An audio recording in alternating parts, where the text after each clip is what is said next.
পাইনবাগানে নবনির্মিত মাদ্রাসা ও হেফজ বিভাগের উদ্বোধন।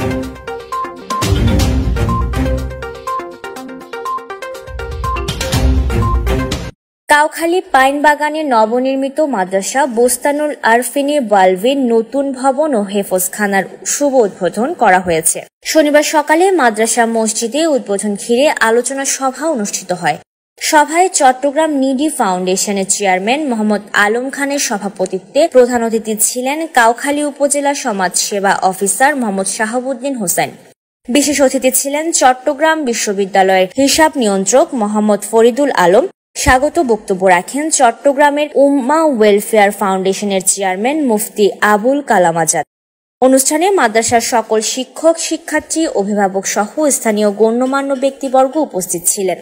আলোচনা সভার পর নবনির্মিত মাদ্রাসার 100 জন শিক্ষার্থীকে পবিত্র কোরআন শরীফ এবং 100 জন শিক্ষার্থীর হাতে নুরানি কায়দায় তুলে দেওয়া হয়। পরে দেশ ও জাতির কল্যাণে বিশেষ দোয়া মোনাজাত করা হয়। Desk report, CHT TV।